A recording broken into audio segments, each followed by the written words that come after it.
Dear viewers, আপনারা যে যেখান থেকে দেখছেন এবং শুনছেন আপনাদের সবাইকে স্বাগত জানাচ্ছি ম্যাথ মজা চ্যানেলের পক্ষ থেকে। আজকে আমাদের আলোচ্য বিষয়ে আমরা নির্ধারণ করেছি চাকরির পরীক্ষায় বারবার আসা 20টা অঙ্ক নিয়ে। তো অবশ্যই আপনারা প্রথম থেকে শেষ অবধি মনোযোগ সহকারে ভিডিওটা দেখবেন। তো শুরুতেই স্ক্রিনে আপনারা যে অঙ্কটা দেখতে পাচ্ছেন বলা হচ্ছে 5 এর কত শতাংশ 7 হবে। খুবই সহজ অঙ্ক, জাস্ট করার কৌশলটা একটু আপনাদের জানতে হবে। তাহলে কি বের করতে বলেছে? 5 এর কত শতাংশ। তাহলে আমরা ধরে নিব যে 5 এর x শতাংশ মানে 7 হবে। এবার যদি আমরা প্রশ্ন মতে বিল্ড আপ করি তাহলে আমরা বলবো এইভাবে, 5 এর x শতাংশ ইকুয়াল কত হবে? 7 হবে। জাস্ট এই লাইনটা যদি আপনারা করতে পারেন তাহলেই কিন্তু অঙ্কটা হয়ে যাবে আপনাদের।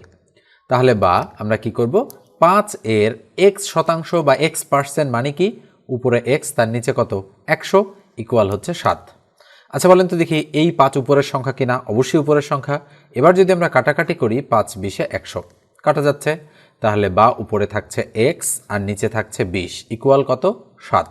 তাহলে 7-এর নিচে মনে একটা 1 আমরা মনে মনে কল্পনা করতে পারি। তাহলে 1কে দিয়ে x কে গুণ করলে x, 20কে দিয়ে 7কে গুণ করলে কত হয়? সুতরাং x ইকুয়াল 7 × 14, তার মানে 140 হচ্ছে আমাদের অ্যান্সার। ঠিক আছে? তার মানে আমরা বলতে পারি 5 এর 140 শতাংশ হচ্ছে 7। তার মানে আমাদের সঠিক উত্তর কত? ঘ নম্বরটা রাইট।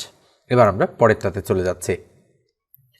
তাহলে দেখেন, 1 নম্বর অঙ্কটা আমি করে দিয়েছি। তাহলে 2 নম্বর অঙ্কটা আপনারা নিজেরাই করতে পারবেন।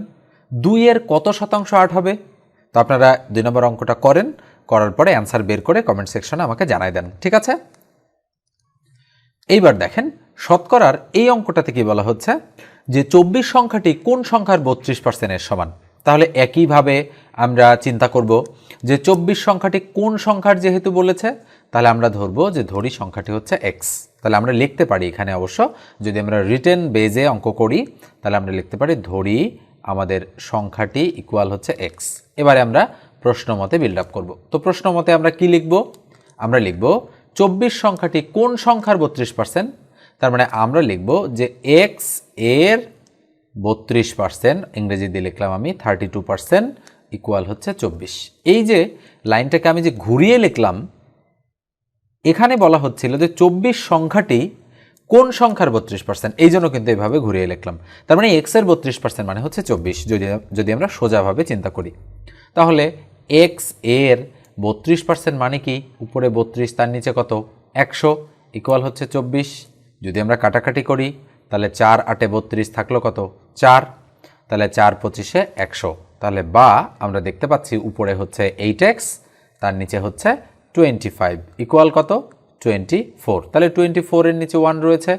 তাহলে বা আমরা কল্পনা করতে পারি কি যে 8x ইকুয়াল টু 24 × 25। কল্পনা মানে হচ্ছে এই 1 কল্পনা করে আমরা এটাকে এটা দিয়ে গুণ করব, এই জন্য 8x হয়েছে।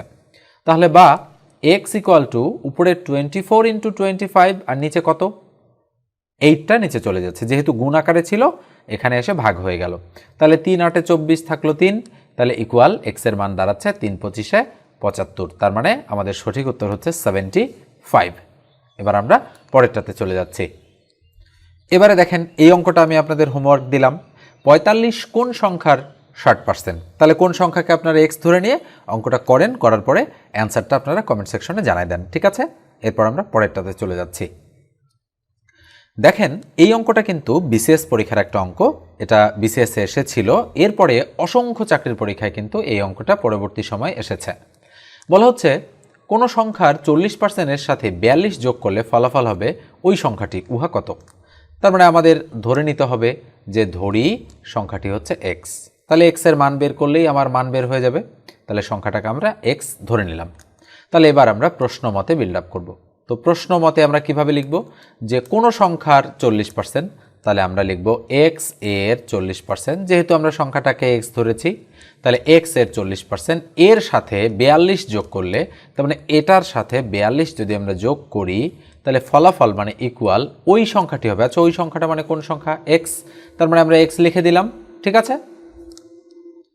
তাহলে আমরা এখানে ক্যালকুলেশনটা করলেই আমাদের অ্যান্সারটা চলে আসবে। তাহলে বা আমরা কি লিখতে পারি, x এর 40% মানে কত? উপরে 40, তার নিচে হচ্ছে 100, প্লাস হচ্ছে 42 ইকুয়াল কত? x। তাহলে বা আমরা যদি কাটাকাটি করি তাহলে 0 0 কেটে দিলাম, 2 2 4, 5 2 10। তাহলে উপরে কত হচ্ছে? উপরে হচ্ছে 2x, এই যে 2 আর x গুণ, আর নিচে হচ্ছে 5 প্লাস 42 ইকুয়াল হচ্ছে x। তাহলে বা এখানে লসাগু হয় 5, 5 দিয়ে 5কে যদি আমরা ভাগ করি তাহলে 1, 1 দিয়ে 2xকে গুণ করলে হয় 2x, প্লাস 5 দিয়ে 42কে গুণ করলে 5 2 10, 0 হাতে 1, 4 5 20, আর কত? 1 এ 21। তাহলে কত হচ্ছে? 210 ইকুয়াল কত? x। তাহলে এর নিচে 1 রয়েছে, এটা দিয়ে এটাকে গুণ, এটা দিয়ে এটাকে গুণ, তাহলে বা আমরা 5 দিয়ে x কে গুণ করলে হয় 5x ইকুয়াল 2x প্লাস 210, তাহলে 2x প্লাস হচ্ছে 210। তাহলে বা 5x minus 2x equal to হচ্ছে 210। তাহলে সুতরাং বলেন তো দেখি এখানে 3x ইকুয়াল টু 210 হয় কিনা? সরি, এখানে বা হবে। ফাইনালি আমরা x ইকুয়াল লিখতে পারি 210কে 3 দিয়ে ভাগ করলে 3 7 21, তাহলে 0। তার মানে 3 গুণাকারে আছে, এদিকে ভাগ হয়ে গেল, তাহলে 210 ভাগ 3 হলে 70 হয়। তার মানে আমাদের সঠিক উত্তর হচ্ছে 70 বা 70। এবার আমরা পরেরটাতে চলে যাচ্ছি। এবারে দেখেন, এই অঙ্কটা আমি আপনাদের হোমওয়ার্ক দিয়ে দিচ্ছি। আমি একই ধাঁচের একটা করে অঙ্ক করে দিলাম এবং বাকি একটা করে আমি আপনাদের হোমওয়ার্ক দিয়ে দিচ্ছি। বলা হচ্ছে কোনো সংখ্যার 60% থেকে 60 বিয়োগ করলে ফলাফল হবে 60, তবে সংখ্যাটি কত? তাহলে সংখ্যাটা x ধরে নেবেন। আর যেভাবে আমি লাইন পড়ে পড়ে অঙ্ক লিখেছিলাম সেভাবে আপনারা অঙ্কগুলো লিখে করার চেষ্টা করবেন, ঠিক আছে? আর কমেন্ট সেকশন অবশ্যই আপনারা জানাই দেবেন অ্যান্সারগুলো কত হচ্ছে। এবার আমরা পরেরটাতে চলে যাচ্ছি। দেখেন আপনারা, পার্সেন্টেজের এই অঙ্কগুলোও কিন্তু পরীক্ষায় আসতে দেখা যায় অনেক বেশি বেশি। বলা হচ্ছে 60 জন ছাত্রের মধ্যে 42 জন ফেল করলে পাশের হার কত? আচ্ছা, তাহলে মোট ছাত্র হচ্ছে, আমরা লিখতে পারি যে আমাদের মোট ছাত্র ইকুয়াল হচ্ছে 60 বা 60। তাহলে কি বলেছে? ফেল করেছে কতজন বলেন তো দেখি? 42 জন। তাহলে আমরা যদি বলি পাশ করেছে কতজন, তাহলে আমাদের পাশ করেছে কিন্তু 18 জন। তাহলে কি বের করতে বলেছে? পাশের হার। তাহলে পাশের হার আমরা কিভাবে বের করতে পারি? আমরা লিখব পাশের হার, লিখে ইকুয়াল চিহ্ন দিয়ে আমরা নিচে কত লিখব? নিচে হচ্ছে মোট ছাত্র 60 জন, এর মধ্যে পাশ করেছে 18 জন। যেহেতু পাশের হার বের করতে বলেছে তাহলে গুণন 100। তাহলে 0 0 কাটা দিলাম, 6 দিয়ে যদি আমরা কাটি 3 6 18, আর 3 দিয়ে 10কে গুণ করলে 3 10 কত হবে? 30। তার মানে পাশের হার কত শতাংশ? পাশের হার হচ্ছে 30%। 60 জন ছাত্রের মধ্যে যদি 42 জন ফেল করে তাহলে পাশের হার হয় কত শতাংশ? পাশের হার হয় আমাদের 30% বা 30%। তেলের মূল্যের এই অঙ্কটা আপনারা দেখেননি, এরকম চাকরি প্রার্থী খুব কমই রয়েছেন। এই অঙ্ক অসংখ্যবার পরীক্ষায় আসে, আপনাদের উত্তর সহ মুখস্থ হয়ে গিয়েছে। তো এই অঙ্ক আমি আর করে দিচ্ছি না, আপনারা উত্তরটা বের করে কমেন্ট সেকশনে আমাকে জানাই দেন যে 13 নম্বর অঙ্কটার উত্তর কত হবে, ঠিক আছে? দেখেন স্ক্রিনে এই অঙ্কটা হচ্ছে জ্যামিতি সংক্রান্ত একটা অঙ্ক। এই অঙ্কটা আমরা এবারে সলিউশন করব। বলা হচ্ছে ত্রিভুজ এবিসি এর বিসি বাহুকে ডি পর্যন্ত বর্ধিত করা হলো। কোণ এ ইকুয়াল, মানে এ কোণ ইকুয়াল 40 ডিগ্রি এবং বি কোণ ইকুয়াল 60 ডিগ্রি যদি হয়, তাহলে এসিডি ইকুয়াল কত ডিগ্রি? তাহলে আমরা প্রথমে একটা ত্রিভুজ অঙ্কন করব। আমরা তো জানি না ত্রিভুজটা কেমন হবে, তা আমি একটা আনুমানিক একটা ত্রিভুজ অঙ্কন করলাম। তো ধরেন এটা একটা ত্রিভুজ, আমি বলতেছি এটা এ, এটা বি আর এটা সি। আনুমানিক আমি ধরে নিলাম মানগুলো এবিসি। তাহলে বলা হচ্ছে এবিসি ত্রিভুজের বিসি বাহুকে, তার মানে এই যে বাহুটা, ডি পর্যন্ত বর্ধিত করা হলো। তাহলে আমি এখান থেকে শুরু করে এটাকে ডি পর্যন্ত বর্ধিত করে দিলাম, এ পর্যন্ত আসলাম। কোণ এ ইকুয়াল কোণ 40 ডিগ্রি, অর্থাৎ এ এর মান কত ডিগ্রি? 40 ডিগ্রি, মানে এটা 40 ডিগ্রি। কোণ বি ইকুয়াল 60 ডিগ্রি, অর্থাৎ এই কোণটার মান কত ডিগ্রি? 60 ডিগ্রি। আচ্ছা বলেন তো দেখি কি বের করতে বলেছে? এসিডি কত ডিগ্রি, অর্থাৎ এসিডি, অর্থাৎ এই যে কোণটা রয়েছে এই কোণটা কত ডিগ্রি সেটা আমাদেরকে খুঁজে বের করতে হবে। আচ্ছা বলেন তো দেখি আমরা জানি কি না যে একটা ত্রিভুজ কত ডিগ্রি কোণ উৎপন্ন করে? 180 ডিগ্রি। অর্থাৎ ত্রিভুজের এই 3 কোণের সমষ্টি সবসময় 2 সমকোণ বা 180 ডিগ্রি হয়। তাহলে 40 আর 60 এই দুটো মিলে এ আর বি কোণ মিলে দেওয়া আছে 100 ডিগ্রি। তাহলে এই কোণটা কত ডিগ্রি হবে বলেন তো দেখি? 100 ডিগ্রি যদি হয় তাহলে এটা হবে 80 ডিগ্রি। আচ্ছা, আর একটা জিনিস আমরা জানি যে একটা সরল কোণ সবসময় 180 ডিগ্রি উৎপন্ন করে। এই তো একটা সরল কোণ, তাই না? এখান থেকে এটা পুরোটাই একটা সরল কোণ। তাহলে এই সরল কোণটাও 180 ডিগ্রি উৎপন্ন করবে। আর এইখানে কোণ সি যদি 80 ডিগ্রি হয় তাহলে এই কোণটা কত ডিগ্রি হবে? এসিডি, অর্থাৎ মাঝখানেরটাকে আমরা কোণ নির্ধারণ করি এসিডি। কোণ এসিডি মানে হচ্ছে কোণ সি কোণ, একই কথা, এটা বা এটা সেম জিনিস। তাহলে 180 থেকে 80 বাদ দিলে কত থাকে বলেন তো দেখি? আমি আরেকবার একটু হিসাবটা করি যে এ কোণ হচ্ছে 40 ডিগ্রি যেটা দেওয়া ছিল, আর বি কোণ হচ্ছে 60 ডিগ্রি যেটা দেওয়া ছিল। 60 আর 40 100 হয়, তাহলে এটা 80 ডিগ্রি। এটা যদি 80 ডিগ্রি হয় তাহলে এক সরল কোণ মানে কত ডিগ্রি? এক সরল কোণ মানে কিন্তু 180 ডিগ্রি, আমরা যেটা বলেছি এখানে। তাহলে এটা 80 ডিগ্রি হলে এই কোণটা কত ডিগ্রি? 100 ডিগ্রি। তার মানে আমরা বলতে পারি যে গ নম্বর অ্যান্সারটা এক্ষেত্রে কিন্তু রাইট। খুব ভালোভাবে আপনারা খেয়াল করবেন যে অঙ্ক কোথাও ভুল হচ্ছে কিনা। যদি ভুল হয় অবশ্যই আপনারা যদি বুঝতে পারেন, অনেকেই হয়তো বুঝতে পারবেন না যে ভুল হচ্ছে কিনা, যারা একেবারেই নতুন, যারা মোটামুটি অঙ্ক পারেন বা একেবারেই হচ্ছে এক্সট্রিম লেভেলের আপনারা অঙ্ক পারেন বা প্রো লেভেলের অঙ্ক পারেন, তো তারা অবশ্যই ভুলটা বুঝতে পারবেন যে কোথাও ভুল আমার হচ্ছে কিনা। তাহলে অবশ্যই আপনারা কমেন্ট সেকশনে জানাতে ভুলবেন না যে আমি কোনো কিছু ভুল বলেছি কিনা বা কোথাও ভুল হয়েছে কিনা। অবশ্যই আপনারা কমেন্ট সেকশনে লিখবেন, আমি কিচ্ছু মনে করব না। ঠিক আছে, তো এবার আমরা পরের অঙ্কটাতে চলে যাচ্ছি। এই অঙ্কটা দেখেন, ইতিপূর্বে 2-3 বার আমি এই অঙ্কটাও করে দিয়েছি, আমি আরও করে দিচ্ছি আর একবার এই ভিডিওতে, কেননা এই ধরনের অঙ্কগুলো যেহেতু বেশি আসছে বিভিন্ন চাকরি পরীক্ষায়, এই জন্য আমি করে দিচ্ছি। বলা হচ্ছে কোনো ত্রিভুজের বাহুর দৈর্ঘ্য যথাক্রমে 6, 8 এবং 10 সেন্টিমিটার হলে ক্ষেত্রফল কত?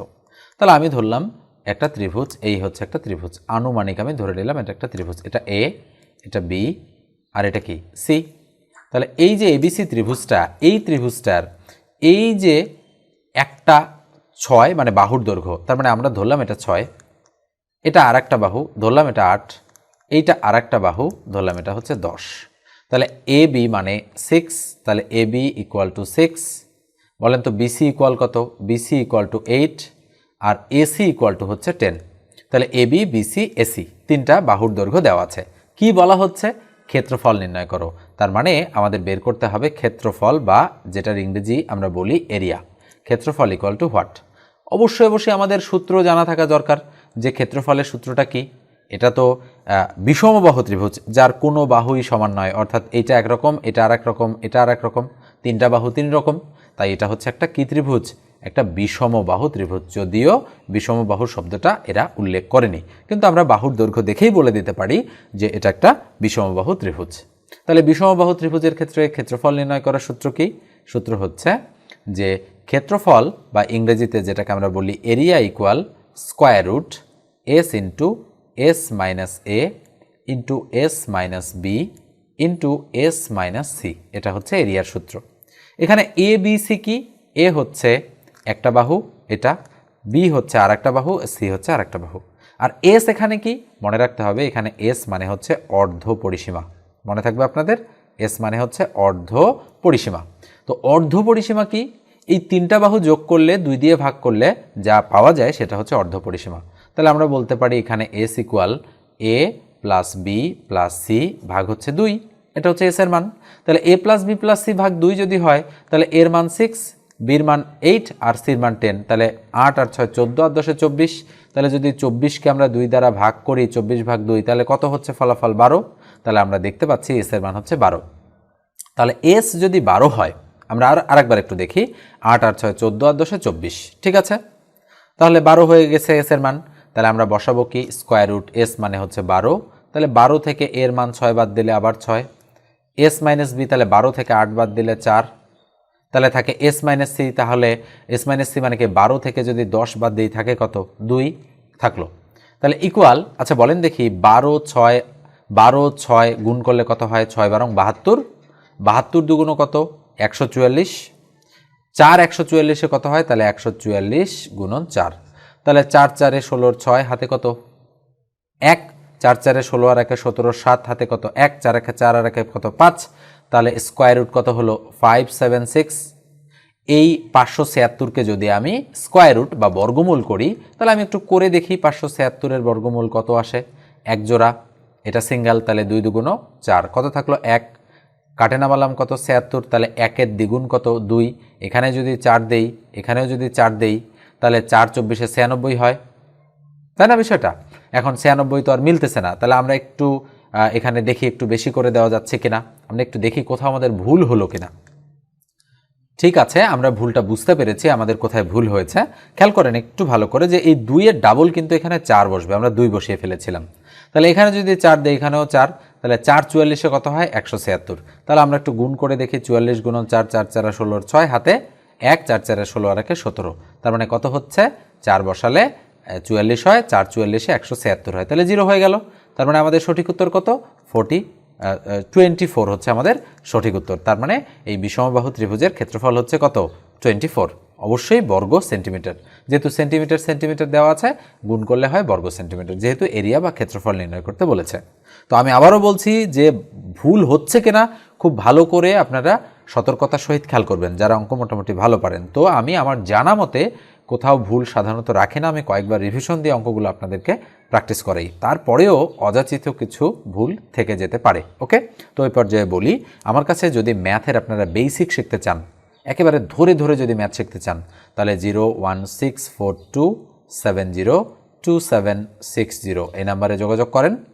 এবং নিবন্ধন এবং প্রাইমারির জন্য স্পেশাল ব্যাচ চলছে, ফি হচ্ছে 510 টাকা। কিন্তু যারা একেবারে বেসিক, একেবারে ধরে ধরে শিখতে চান, তাদেরকে 2000 টাকা কোর্স ফি দিয়ে একেবারে বেসিক ব্যাচে ভর্তি হতে পারবেন আপনারা। যতদিন ম্যাথের এই জার্নিটা আপনারা মানে কমপ্লিটলি মোটামুটি নিজেকে ইমপ্রুভ করতে না পারেন ম্যাথে, ততদিন পর্যন্ত এই জার্নিটা আপনাদের চলতেই থাকবে।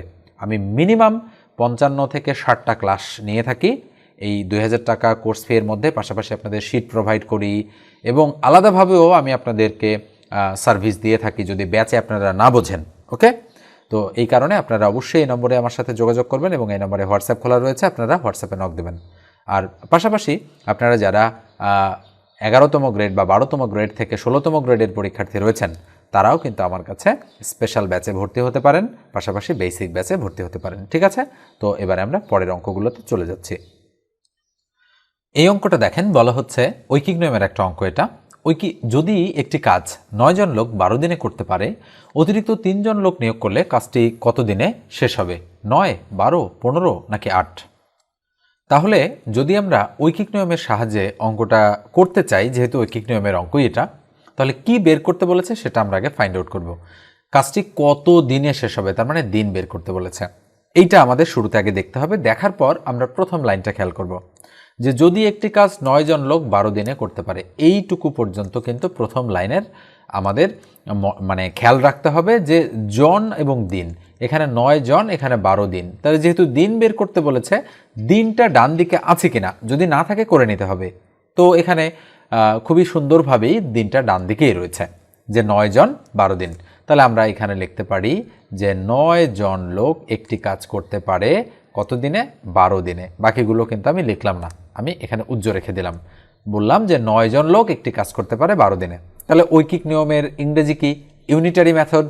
তাহলে এককে যদি আমরা প্রকাশ করি এটাকে, তাহলে একজন লোক কয় দিনে করতে পারবে? মনে রাখবেন ঐকিক নিয়মের অঙ্ক করার সময় যদি কম বুঝায় তাহলে ভাগ হবে, আর যদি বেশি বুঝায় তাহলে গুণ হবে। সরি, একটু প্রবলেম হয়ে গিয়েছিল আমার। তাহলে বেশি মানে কি বললাম? বেশি মানে হচ্ছে গুণ। তাহলে কি হবে? 9 জন লোক কাজটা করতে পারে 12 দিনে, তাহলে একজনের ওই কাজটা করতে সময় বেশি লাগবে না কম লাগবে? আপনারা নিজেরাই বলেন। অবশ্যই বেশি লাগবে। তার মানে বেশি মানে কি? বেশি মানে গুণ। তার মানে 12 গুণন হচ্ছে 9। তাহলে আবার বলছি যে 9 জন ওই কাজটা করতে পারে 12 দিনে, তাহলে একজন কাজটা করতে পারবে অনেক বেশি দিনে। তার মানে বেশি মানে হচ্ছে গুণ। তাহলে এখন প্রথম লাইনটা আপনারা ভুলে যাবেন। তাহলে একজন পারে এত দিনে। তাহলে এবার অতিরিক্ত 3 জন লোক নিয়োগ করা হলো। আচ্ছা, আগে কয়জন ছিল? 9 জন। এখন আরও 3 জন যদি কাজে যোগ দেয়, তাহলে 9 3 12 জন হলো। তাহলে এবার 12 জন পারবে, নিশ্চয়ই কম দিন সময় লাগবে, কেননা একজন পারে এত দিনে। তাহলে এবার 12 জন পারবে কম দিনে, তার মানে উপরে 12 গুণন 9, আর নিচে কত? এই 12 নিচে চলে আসলো। তাহলে 12 12 ক্রস, তাহলে কয় দিন? উত্তর হচ্ছে 9 দিনে। তার মানে 3 জন লোক নিয়োগ করলে, অতিরিক্ত যদি 3 জন লোক আমরা নিয়োগ করি, তাহলে কাজটা শেষ হবে কত দিনে? কাজটা শেষ হবে 9 দিনে। তার মানে আমাদের সঠিক উত্তর হচ্ছে 9 দিন। ঠিক আছে, এরপর আমরা পরেরটাতে চলে যাচ্ছি। এই অঙ্কটা দেখেন, বলা হচ্ছে একটি বাঁধ তৈরি করতে 250 জন শ্রমিকের 24 দিন লাগে। 15 দিনে কাজটি শেষ করতে অতিরিক্ত কতজন শ্রমিক লাগবে? এখানে কিন্তু বলা হচ্ছে যে অতিরিক্ত কতজন শ্রমিক লাগবে, তাহলে জন বের করতে বলেছে। এবার যেটা বের করতে বলেছে মানে অতিরিক্ত কতজন, এটা তো বের করতে বলেছে, তার মানে জন বের করতে বলেছে। তাহলে আমরা প্রথম লাইনটা পড়বো যে একটি বাঁধ তৈরি করতে 250 জন শ্রমিকের 24 দিন লাগে, এটা হচ্ছে প্রথম লাইন। তাহলে দেখতে পাচ্ছি যে ডান দিকে দিন রয়েছে আর বাম দিকে রয়েছে জন, তাহলে জনটা ডান দিকে করতে হবে। তাহলে আমরা লিখব যে 24 দিনে একটি বাঁধ তৈরি করতে পারে কতজন? 250 জন। এটা আমরা এইভাবে লিখলাম, মানে ঘুরায় লিখলাম, যেহেতু জন বের করতে বলেছে জনটাকে আমরা ডান দিকে রাখলাম। এইবার আমরা চিন্তা করব কয় দিনে? একদিনে ওই বাতটা তৈরি করতে পারবে বলেন তো? অনেক বেশি লোক লাগবে কিনা একদিনে তৈরি করতে? যেহেতু 24 দিনে করতে পারে একটা বাথ তৈরি 250 জন লোক, তাহলে একদিনে করতে গেলে তো অনেক লোকের দরকার, মানে বেশি লোকের দরকার। তাহলে বেশি মানে গুণ, তাহলে 250, একটু ভালো করে লিখি যে 250 গুণন হচ্ছে 24, এতজন লোকের প্রয়োজন পড়বে। এবার তাহলে প্রথম লাইনটা মন থেকে বাদ দিয়ে দিবেন, আমি কেটেই দিয়ে দিচ্ছি, কিন্তু আপনারা তো কাটতে পারবেন না পরীক্ষার হলে যদি রিটেন পরীক্ষা দেন, আর যদি এমসিকিউ দেন তাহলে তো কোনো সমস্যা নেই। তাহলে এবার বলা হচ্ছে যে 15 দিনে কাজটি শেষ করতে, তার মানে এবার 15 দিনে কাজটা শেষ করতে পারে। তাহলে এবার একদিনে যেহেতু এতজন লোক লাগবে, এবার 15 দিনে শেষ করতে গেলে একটু কম লোকের প্রয়োজন হবে। তাহলে 250 গুণন 24 ভাগ হচ্ছে 15। আমরা যদি কাটাকাটি করি 3 5 15 থাকলো 5, 5 5 25, শূন্য দিয়ে দিলাম, 3 দিয়ে যদি 24কে কাটি, 3 8 24, 8, তাহলে 8 50-এ কত হয়? 8 50-এ 400 জন লোকের প্রয়োজন পড়বে। ওকে, কতজন? 8 50-এ 400 জন। তাহলে এখানে কিন্তু বলেছে যে অতিরিক্ত কতজন শ্রমিক লাগবে। আচ্ছা বলেন তো, আগে থেকে শ্রমিক কর্মরত কতজন? 250 জন। তাহলে শ্রমিক যেহেতু 250 জন কর্মরত, তাহলে অতিরিক্ত কতজন শ্রমিক লাগবে? তাহলে অতিরিক্ত শ্রমিক লাগবে 400 মাইনাস 250। তাহলে 400 থেকে 250 বাদ দিলে কত থাকে? 150 জন। তার মানে অতিরিক্ত শ্রমিকের প্রয়োজন আমাদের 150 জন। এইভাবে আমাদের কিন্তু বুঝে বুঝে অঙ্ক করতে হবে। খুব সহজ ছিল না কিন্তু অঙ্কটা, দেখতে মনে হচ্ছে খুবই সহজ, কিন্তু একটু ঘুরানো পেঁচানো কিন্তু রয়েছে। যারা ঐকিক নিয়ম ভালো বোঝেন তাদের কাছে কোনো ব্যাপার না, কিন্তু যারা কিছুটা কম বোঝেন তাদের কাছে কিন্তু এই ধরনের অঙ্কই অনেক করতে অনেকটা সময় লেগে যায়। ওকে, এবার আমরা পরেরটাতে চলে যাচ্ছি। তো এই পর্যায়ে একটু বলি, যারা সাবস্ক্রাইব করেননি মাস্ট বি সাবস্ক্রাইব করে ফেলবেন, আর যারা ফেসবুক থেকে দেখছেন ফলো দিয়ে দেন, আর ভিডিওটাতে অবশ্যই একটা লাইক দেবেন আপনারা। ওকে, এবার আমরা পরেরটাতে যাব। এবার এই অঙ্কটা আমি আপনাদের করতে দিব হোমওয়ার্ক হিসেবে। 30 জন লোক একটি কাজ 21 দিনে করতে পারে, ওই কাজ 18 দিনে করতে নতুন কতজন লোক লাগবে? 35, 5, 25 নাকি 65? ঠিক আছে, অবশ্যই আপনারা অঙ্কটা করবেন, করে কমেন্ট সেকশনে আমাকে উত্তরটা জানাই দেবেন আপনারা। ঠিক আছে, যে ঐকিক নিয়মের 3 নম্বর প্রশ্নের উত্তর হচ্ছে এত। ওকে, এবার আমরা পরেরটাতে চলে যাব। এবার ঐকিক নিয়মের এই অঙ্কটা দেখেন, চাকরির পরীক্ষায় বারবার আসা অঙ্কসমূহের মধ্যে কিন্তু অত্যন্ত গুরুত্বপূর্ণ হচ্ছে এই অঙ্কটা। ঠিক আছে, বলা হচ্ছে একটি দুর্গে 500 জন লোকের 27 দিনের খাবার মজুদ ছিল। 3 দিন পর, আচ্ছা বলেন তো 3 দিন পর মানে কি? ওই 500 জন লোক কিন্তু ওই 3 দিন খেয়েছে। 3 দিন পর মানে বোঝাচ্ছে যে এই 27 দিনের খাবার মজুদ ছিল, এখন আর 27 দিনের খাবার মজুদ নাই। 3 দিন যেহেতু পার হয়ে গিয়েছে, এখন খাবার মজুদ আছে 24 দিনের। তার মানে এই 3কে আমরা ক্রস করে দিব, 27ও ক্রস হয়ে গেল, এখানে 24 চিন্তা করবেন। তার মানে এখন মজুদ আছে 500 জন লোকের 24 দিনের খাবার, যেহেতু 3 দিন অতিবাহিত হয়ে গিয়েছে। এবার বলেছে অতিরিক্ত 400 জন লোক আসলো, অবশিষ্ট খাদ্যে সব লোকের আর কতদিন চলবে? আচ্ছা, অতিরিক্ত 300 জন লোক আসা মানে কি? এটা কেটে দিলাম, এখন লোক কিন্তু 800, আগে ছিল 500 লোক, এখন 300 এসেছে, আরও নতুন 800 লোক। তার মানে 300 কাটা, 300 জায়গায় 800, 3 দিন কাটা, 27 দিন কাটা, এখানে কত? 24। তাহলে এবার খেয়াল করেন যে 500 জন লোকের খাবার আছে 24 দিনের, তাহলে 800 জনের আছে কত দিনের? যেহেতু দিন বের করতে বলেছে, তাহলে আমরা লিখব 500 জনের আছে 24 দিনের, তাহলে 1 জনের আছে কত দিনের? তাহলে আমরা এইভাবে লিখতে পারি যে 500 জনের খাবার আছে 24 দিনের। তাহলে 1 জনের খাবার আছে, তাহলে 24 গুণন 500 অনেক বেশি দিনের। তাহলে এবার 800 জনের খাবার আছে, তাহলে কোথায় যাবে এই 800? নিশ্চিতভাবেই বোঝা যাচ্ছে যে এই 800 জনের খাবার আছে কম দিনের, তাই না? তাহলে কম মানে কি? ভাগ হয়ে যাবে 800 দ্বারা, তাহলে 2 0 2 0 ক্রস, তাহলে 3 8 24 3, তাহলে 3 5 কত? 15 দিনের। তার মানে হচ্ছে সব মানে অবশিষ্ট খাদ্যের সব লোকের কয়দিন চলবে? আর 15 দিন চলবে। আমি যদি ভুল না করে থাকি কোথাও, তাহলে জাস্ট এইভাবেই যদি আপনারা বুঝতে পারেন অঙ্কটা, তাহলে কিন্তু হয়ে যাবে। ওকে, এবার আমরা পরেরটাতে চলে যাচ্ছি। তো দেখেন ঐকিক নিয়মের আরেকটা অঙ্ক আছে আমার, একটু আমি করাচ্ছি অঙ্কটা, মনে হয় 4 নম্বর অঙ্ক এটা। তো দেখেন কি বলা হচ্ছে, যে কোনো দুর্গে 1000 জন সৈনিকের 70 দিনের খাদ্য আছে। ভালো কথা, 10 দিন পর, আচ্ছা 10 দিন পর মানে কি? এই 10 দিন তো 1000 জন খেয়েছে, তাহলে 10 কাটা 70ও কাটা, তাহলে আর 60 দিনের খাবার আছে। এবার বলছে আরও 200 জন লোক আসলো, তাহলে আরও 200 জন লোক আসা মানে কি? এটা বাদ। এবার 1000 আর 200 কত হয়? 1200 জন লোক। তাহলে কত দিন চলবে? দিন বের করতে বলেছে। মনে রাখবেন আপনারা একটা জিনিস, যে জন আর দিন প্রথম লাইনে যেটা থাকে সেটা গুণ হবে, আর পরের লাইনে যেটা থাকবে জন থাকুক আর দিন থাকুক সেটা দ্বারা ভাগ হবে। তাহলে জন আছে, দিন আছে, তাহলে জন আর দিন গুণ হয়ে যাচ্ছে, তাহলে 1000 গুণন 60, পরে কি আছে, পরে জন আছে, তাহলে জন দ্বারা ভাগ করলে দিন চলে আসবে। তাহলে 1 শূন্য 2 শূন্য 1 শূন্য 2 শূন্য কাটা, তাহলে 6 দুগুণ কত 12, 2 দিয়ে যদি 100কে কাটি তাহলে 50, তাহলে কত দিন চলবে, 50 দিন চলবে। দেখেন মুহূর্তের মধ্যেই কিন্তু কঠিন অঙ্কগুলো সহজেই সমাধান হয়ে যাবে। এই জন্য অঙ্ক আপনাদেরকে বুঝতে হবে, মূলত বেসিক বোঝাটাই মানে বুঝতে পারাটাই কিন্তু খুব জরুরি বিষয়। এরপরে আপনারা শর্টকাট মেথড বলেন, সুপার শর্টকাট মেথড বলেন, এগুলো কিন্তু আপনারা প্রয়োগ করে দিতে পারবেন। ঠিক আছে, এই জন্যই কোর্সে জয়েন করা আপনাদের জন্য জরুরি। দেখেন একটু মনোযোগ দেন, যে এখন হয়তো আপনাদের দরকার নাও হতে পারে আমার সঙ্গে যোগাযোগ করার, হয়তো আপনারা ভাবছেন যে কিছুদিন পরে আপনারা কোর্স করবেন, অথবা অনেকেরই এখনই হয়তো প্রয়োজন হতে পারে। আমি নাম্বারটা দিয়ে দিচ্ছি আরও একবার, 01642702760। ওকে, আমার পড়ানোর স্টাইল যদি ভালো লাগে, আমার কথা যদি বুঝতে পারেন, তাহলে আমার ব্যাচে কেবল জয়েন করবেন, আদারওয়াইজ কিন্তু জয়েন করার কোনো প্রয়োজন নেই। ঠিক আছে, আপনারা হোয়াটসঅ্যাপে নক দিতে পারেন আমাকে। এবার আমি পরের অঙ্কে চলে যাচ্ছি। এই অঙ্কটা দেখেন কি বলা হচ্ছে, এটা সুদেরও অঙ্ক বলতে পারেন, আবার ঐকিক নিয়মের প্যাটার্নেও আমরা সাজাতে পারি অঙ্কটাকে। বলা হচ্ছে 500 টাকার 5 বছরের সুদ 100 টাকা, 2000 টাকার 5 বছরের সুদ কত, কি বের করতে বলেছে, সুদ বের করতে বলেছে। তো প্রথম লাইনে সুদ কোথায় আছে, সুদ ডান দিকে আছে, কোনো প্রবলেম নাই, আমরা লিখে ফেলবো। তাহলে কি লিখব, 500 টাকার, ভালো করে বুঝবেন হ্যাঁ, 500 টাকার 5 বছরের সুদ ইকুয়াল কত টাকা, 100 টাকা। আমি এখানে লিখে রাখলাম। তাহলে ঐকিক নিয়ম যেহেতু, পরের লাইনে কি করি আমরা লিখি 1 টাকার সুদ কত হবে, একটা একটা করে চিন্তা করবেন। আচ্ছা, 500 টাকার সুদ 100 টাকা, তাহলে 1 টাকার সুদ কম হবে না বেশি হবে, নিশ্চয়ই কম হবে। তাহলে কম হলে কি ভাগ, তাহলে 100-র নিচে কে চলে আসবে, 500। এখানে কিন্তু এই 5-এর কোনো লেনদেন নাই, যেহেতু 500-র নিচে 1 বসিয়েছি, এই 1 এখানে অন্তর্ভুক্ত হবে।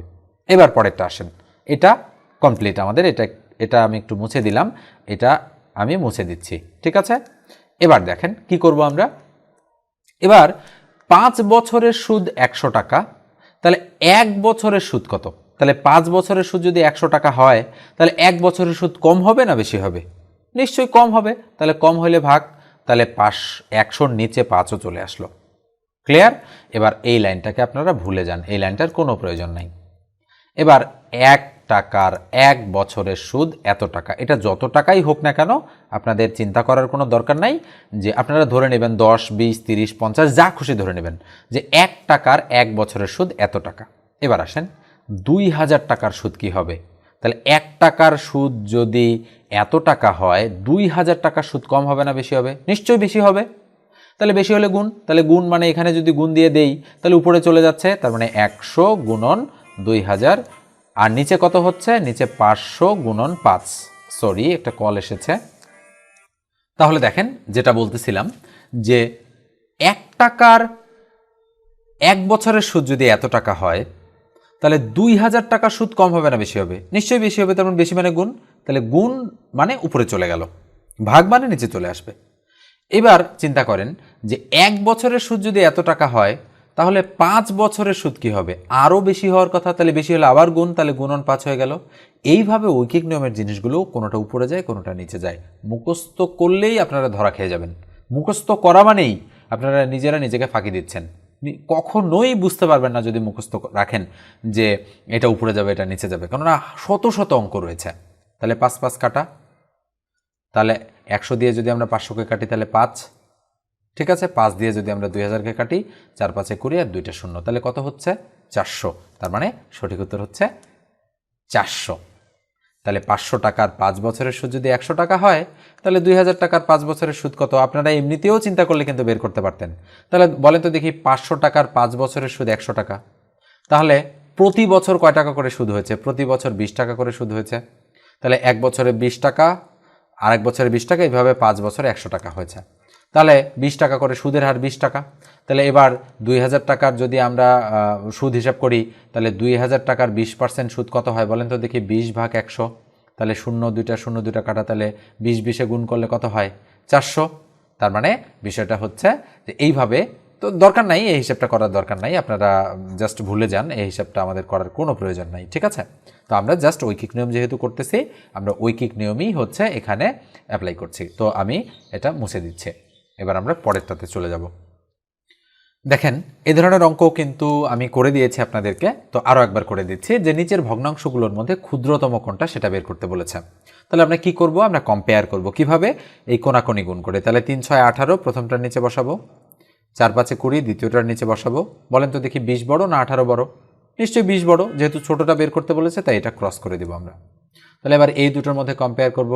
তাহলে আমরা একটু অন্য কালার ব্যবহার করি যাতে আপনাদের সুবিধা হয় দেখতে। তাহলে 3 আর 9 গুণ করে 3 নং 27 এটা নিচে বসাবো। তাহলে 4 আর 7 গুণ করে 4 7 28 এটা নিচে বসাবো। যেহেতু 28 বড় তাহলে বড়টা ক্রস করে দিব। এবার আমরা এই দুটো কম্পেয়ার করব। তাহলে বলেন তো দেখি 3 আর 13 গুণ করব, তাহলে 3 13 39 বসালাম। আর 4 আর 9 গুণ করব, তাহলে 4 নং 36। আচ্ছা বলেন তো কোনটা বড়? 39 বড়, তাহলে এটা ক্রস করলাম। তাহলে নির্ণেয় ছোট সংখ্যা হচ্ছে 9/13। ঠিক আছে, এইভাবে আপনাদের করতে হবে কিন্তু এই ধরনের অঙ্ক। তো দেখেন এটা একটু মুছে দিচ্ছি, আমি পরের অঙ্কটাতে চলে যাব, দেখি পরের অঙ্কটা কি দেওয়া ছিল। তো দেখেন এই যে একটা অঙ্ক, এখানে যদি আমরা গুণ করতে চাই তাহলে কিন্তু আমাদের একটু সময় বেশি লেগে যাবে। কেন বেশি লাগবে? কারণ এই 14 আর 19 যদি আমি গুণ করি, তাহলে আবার 17 আর 16 যদি আমি গুণ করি, যেহেতু বড়টা বের করতে বলেছে, তাহলে সেক্ষেত্রে আমার কিন্তু একটু প্রবলেম হয়ে যাবে, যে সময়টা একটু বেশি লাগবে। তো সময় পরীক্ষার হলে যেহেতু অত্যন্ত গুরুত্বপূর্ণ জিনিস, এই কারণে সময় তো সেভ করতে হবে। এই জন্য আমরা কি করব, এবার এই 17 আর 14 বিয়োগ করব। বিয়োগ করলে কত থাকে? 3। তাহলে 15 16 17 3 থাকলো। 16 থেকে 19 17 18 19 3 থাকলো। 31 থেকে 34 3 থাকলো।